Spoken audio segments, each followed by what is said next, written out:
There were basically two operative geographical aspects to this solving this Jewish problem.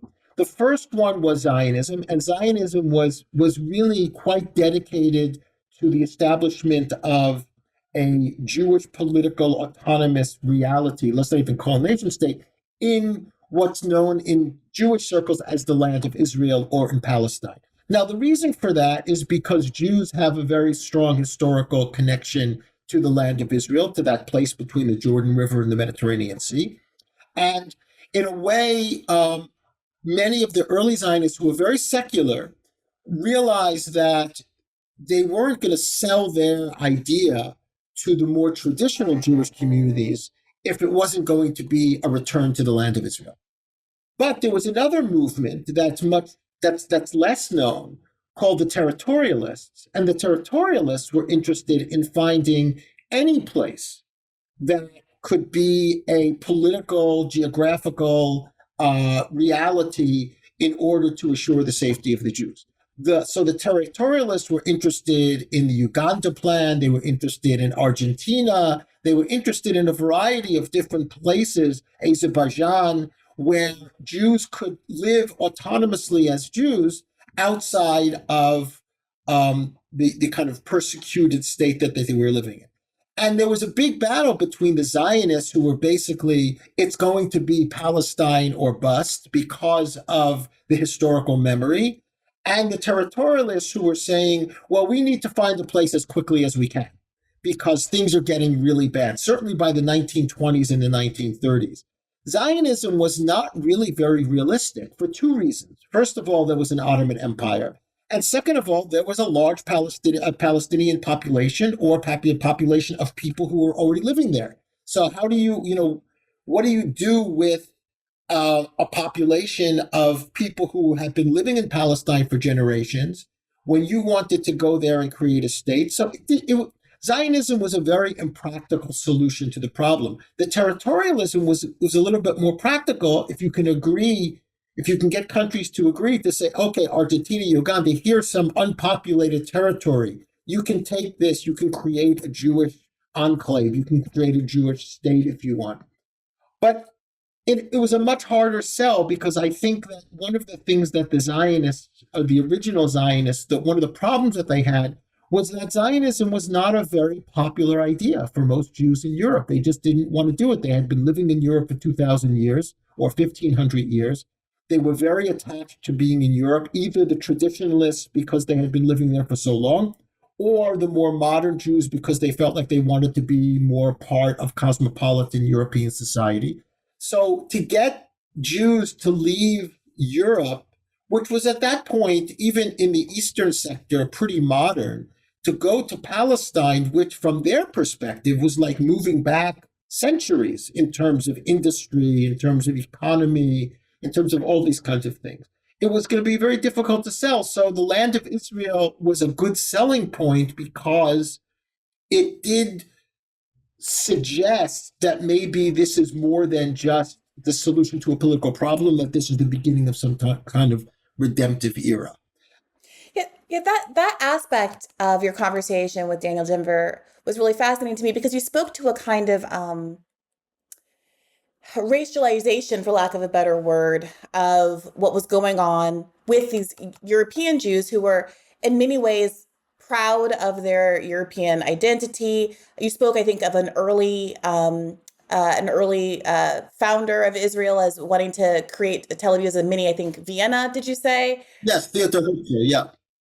The choice to want to pivot from Yiddish to Hebrew spoke to a kind of patronizing view of Yiddish as kind of less sophisticated or something in its European context and reputation, and wanting to export a kind of, for lack of a better word, superior European identity in the midst of the Middle East, which had all of these, as you just described them, stereotypes of being less developed, uncivilized, however you want to characterize, however people at the time would have characterized it.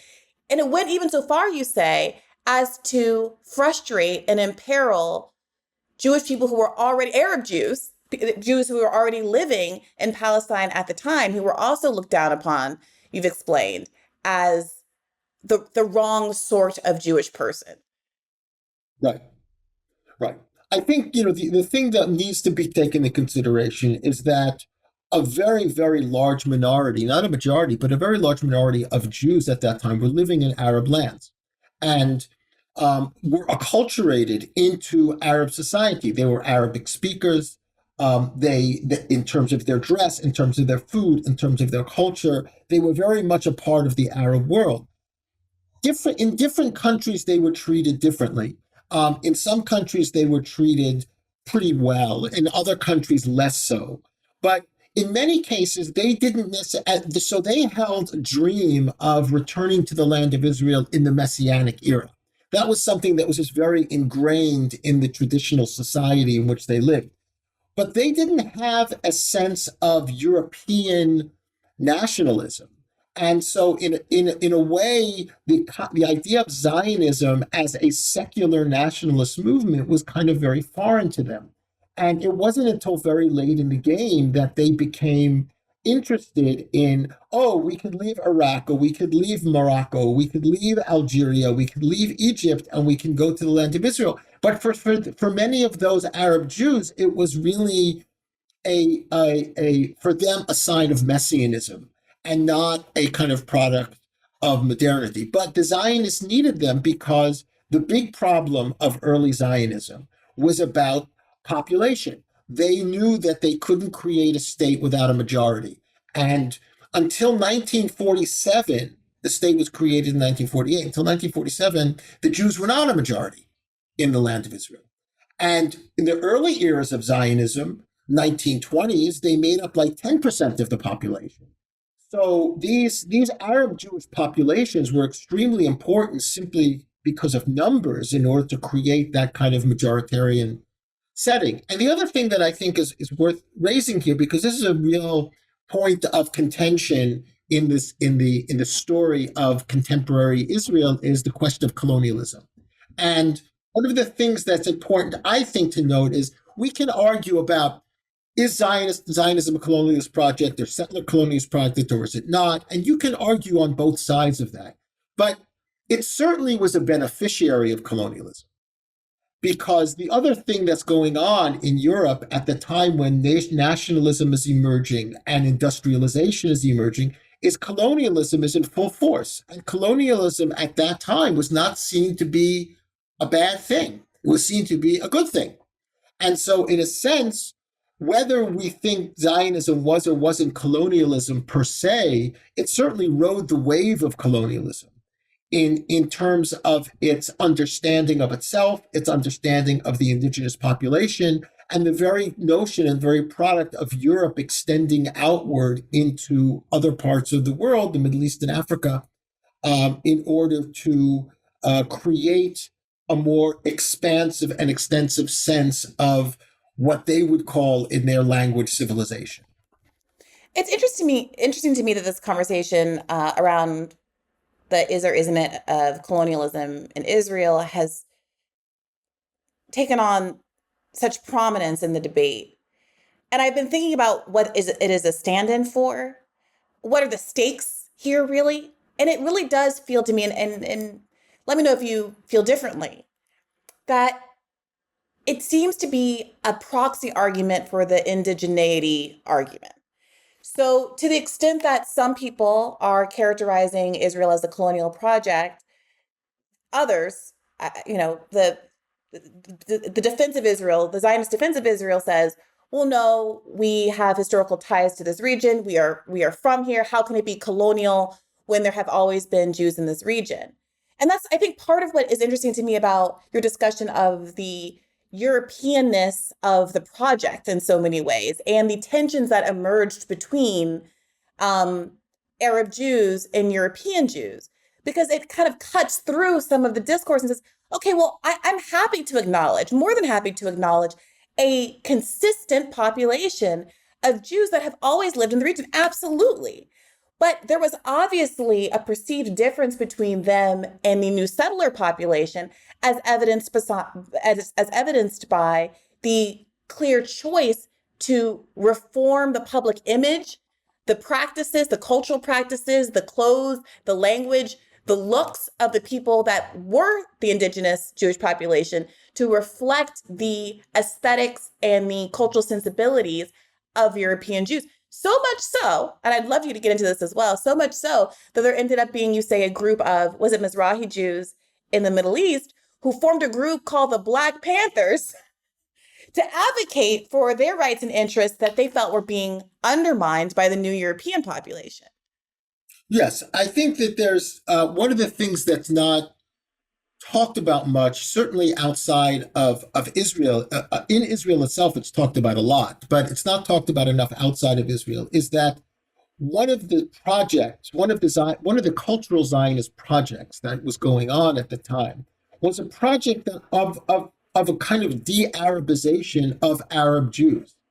In other words, bringing Jews from Arab countries into Israel or into, at that time, Mandate Palestine before the establishment of the state, and de-Arabizing them, getting them not to speak Arabic, getting them not to dress in Arab dresses, getting them to kind of listen to Western music and not Arabic music. There was a real intention to do that. And Ella Shochat, who teaches at NYU, is a scholar of this particular phenomenon, because it was that, and this goes back to the colonialist question about whether we're talking about colonialism in a strict sense.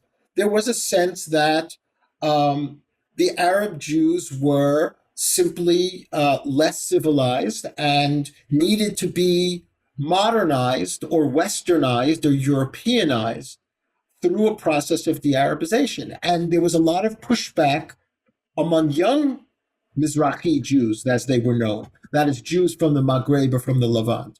And so in 1971, there was a group of a young male, almost all male, not anymore. There is still the Israeli Black Panther movement still exists, but it's almost completely female at this point.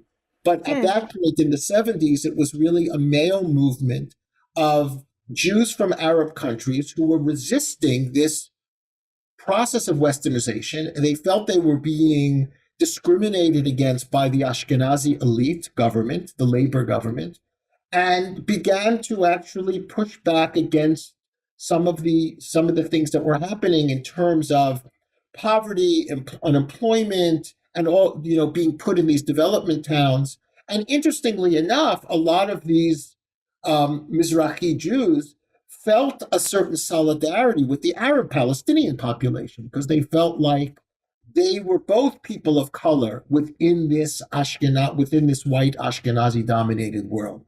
The Panthers, the Black Panthers, the Israeli Black Panthers didn't last that long, but they really did make an impact.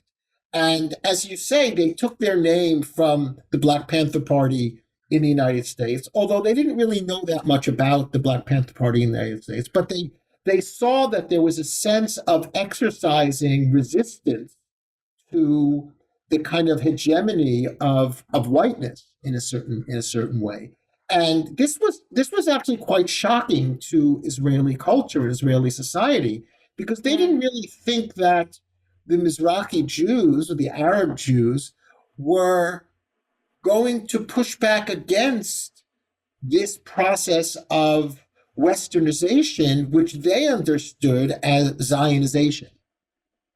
But they did, and some of those Israeli Black Panthers became members of left-wing Israeli parties. Some of them became very prominent figures within Israeli society.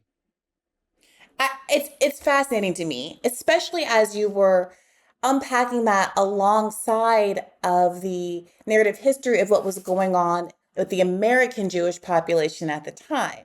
So I don't want to character. You'll obviously put it much better than I would, but I want you to maybe go back to unpacking what was going on kind of in the pre-war era where Zionism wasn't especially popular, to the increased urgency that happened after World War II, and the tensions that emerged between American Jewish leftists, who you say comprised about 1 out of every 5 members of the Socialist or Communist Party in the United States, and the Zionist Project, which became very much at odds with people's view of what it meant to have a kind of global, solidaristic, socialist communist project. Right. So the one of the other alternatives to solving the Jewish question in Europe at the time was socialism and communism. And Jews took part in this in various ways. Some of them became part of the communist revolution, and some of them and completely did so not as an exercise of their Jewish identity, it just became part of the Russian Revolution. And then certain groups, like a group called the Bund, were socialists and committed to the International Workers' Revolution, but they wanted to do so as Jews. And so their literature was Yiddish literature. But they saw themselves as part of the larger Fourth International, as they saw themselves as part of that larger movement. And many of those Jews immigrated after the Russian Revolution to the United States. I mean, my grandparents were two of them, who came right around the time of the revolution, who were socialists. And they did make up a large part of the socialist and communist parties in America at that time. And these people were opposed to Zionism because they were internationalists and they wanted to create some kind of a just society. They were generally anti-nationalists, and they felt that Zionism was an ethno-national project that they didn't feel at all aligned with. Now, it's also important to say that some of these socialists also became Zionists, and those socialists that became Zionists became the architects of what became known as the kibbutz movement, of the establishing of collective farms in Israel, socialist collective farms in Israel, to become part of that international labor revolution from within a national context. And there was also a communist party there still is, but there certainly was a stronger communist party in Israel that became part of the government in 1948. So there was a lot of things floating around. You had the socialist communists who were opposed to Zionism. You had the socialist communists who became Zionists. And generally in America, Zionism was not very popular until the 1930s and early 1940s, because many of those who immigrated to America felt that Zionism was going to threaten their integration into American society, was going to raise all kinds of issues of dual allegiance, and they were trying to become American. And Zionism was basically intervening into that process of Americanization to say, oh no, America is not really your home. Your home is only in the land of Israel. Yeah, I wonder if you can speak to how that happened, how it happened that at a certain point, Zionism seemed to be in direct conflict with these socialist communist goals. And how do we get, and I think you also mentioned that there was a reaction to some of the nationalist fascist movements in Europe that had treated Jews so poorly that made people really wary of any kind of nationalist project. How did we get from that place to a place where the leftists, there were a group of leftist Jews that created the kibbutz movement? And then was the kibbutz movement just not seen as part of the broader nationalist project, or how did people wrestle with that tension? Well, I mean, the bringing together of socialism and nationalism, which is really what the kibbutz movement did, was a kind of interesting story. There was one particular figure named Ber Barakhov who was really at the head of this. But I think what's important to note is that Zionism, more generally, in its early period, was a very socialist movement. I mean, it was about establishing a socialist country. And until the 1930s, it really saw itself in many ways more aligned with the Soviet Union than it did with the United States. That changed with the rise of Hitler, and then ultimately it changed in the late 1930s and early 1940s. And today, of course, Israel considers itself to be a kind of hyper-capitalist or neo-capitalist startup nation, free market economy. But it was, until the 1970s and even the 1980s, really a socialist society. And the Labor Party that ran the country from 1948 until 1977 was a socialist party. So socialism was really very ingrained into Zionism, because most of those Jews were coming from Eastern Europe and they were socialists. They were either socialists or communists. America's a little bit of a different story because the socialists that come to America are really coming into a capitalist society, and they're functioning within that capitalist society, as opposed to being in Eastern Europe where they're living in socialist societies. But the change really happens in America in the 1940s at a meeting between David Ben-Gurion and Chaim Weizmann, who were the two of the leading figures in Palestine, Mandate Palestine at that time, and the leading Zionist figures of that era at the Biltmore Hotel on Broadway in Manhattan in May of 1942. And basically at that meeting, David Ben-Gurion, who was the leading figure who becomes the first prime minister of the state of Israel, convinces the American Zionists that all of their resources should be put into the establishment of a state. So you could say, well, what were those American Zionists doing before? For them, Zionism really meant three things. It meant the revival of the Hebrew language. It meant supporting Jewish settlement in Palestine, not state building, but Jewish settlement in Palestine. And most of its resources at that point was going to trying to save as many Jews as possible from Europe. Because we're talking about 1942. This is in the midst of the Second World War. And Ben-Gurion convinced them that the state project should be the primary project of Zionism. And ultimately, they came to an agreement. And once they came to an agreement, American Zionism changed, and it became a state building project. And it's continued that way until today. Yeah, I think it's worth noting. I think we have to note that part of the background here is the refusal of countries like the United States and others across Europe to accept Jewish refugees during the war and in the lead up to the war. That really, I think, creates a moral imperative for a state that is going to, of course, its foundational principle is to allow Jewish refugees to escape whatever pogrom is afoot at the moment.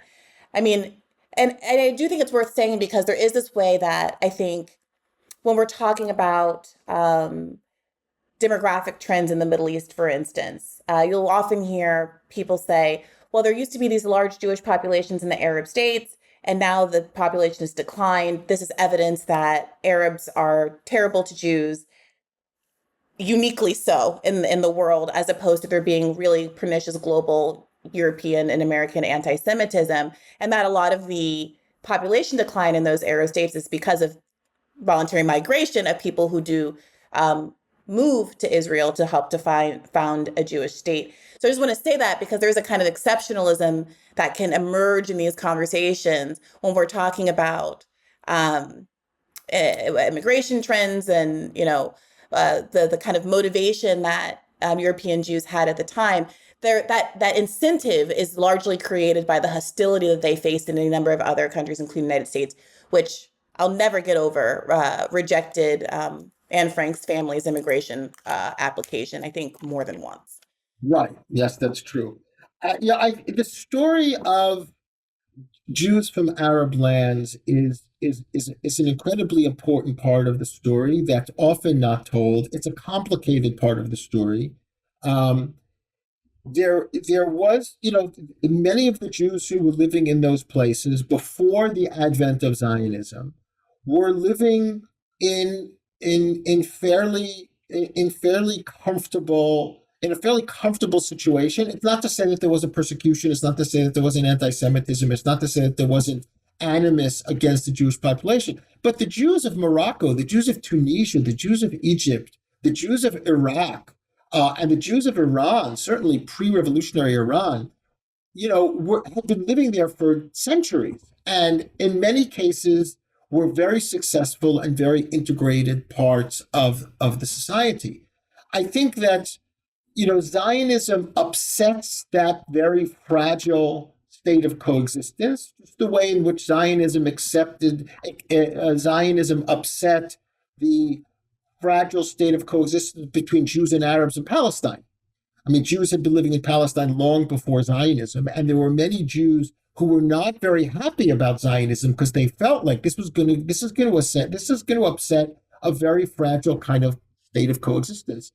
And hovering above all of this, I think we can't really look at the story of what happened in the Arab world and the changing attitudes of the Arab world as such. I mean, I don't think there is such a thing as the Arab world, but just those countries toward the Jews without colonialism and without Zionism. And that, in a sense, colonialism and as it was viewed by that part of the world, Zionism as a part of colonialism, again, whether it was or it wasn't is a separate conversation. That's certainly how it was perceived.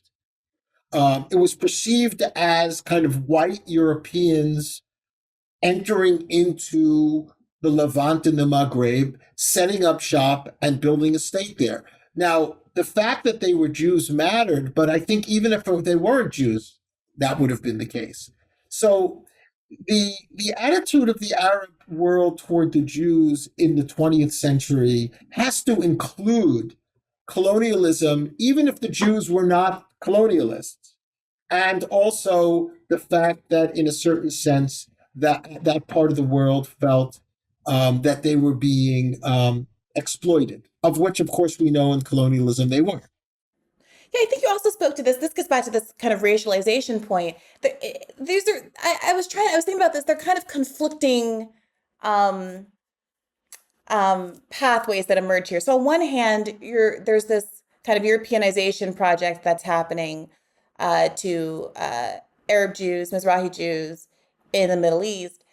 At the same time, there was a desire you spoke to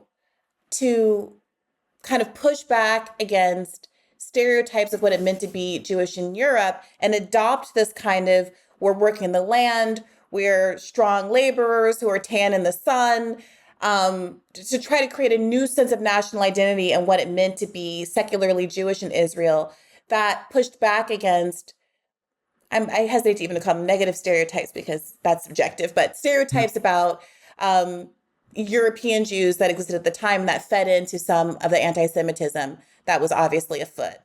Right. How do you manage that to say, when it comes to the language, it makes a certain kind of sense. If your experience as a persecuted people is Yiddish speaking populations and kind of the image of shtetls in Europe and that sort of a thing, I can understand saying, not understand, but I can understand the logic of saying we want to move toward a different kind of optics. But also there's this desire to hold on to a kind of Europeanism. I want to make Tel Aviv a Vienna at the same time that you're saying, but also we want to get tans and be athletic and be sort of authentically Arabish, indigenous-ish. I mean, how do you even parse that? Yeah, it's funny. In many ways, Zionism bought into the anti-Semitic stereotypes against Jews in Europe. That is, the Jews are a kind of weak people. They're effeminate. They don't work the land. They're kind of, separate from their surroundings. They speak a kind of jargon as opposed to a language.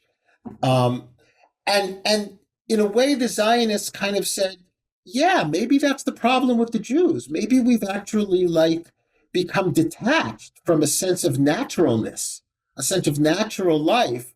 And so why don't we go back and become more virile, masculine, working the land, agricultural people? And by doing that, we become what they called themselves, the new Jews.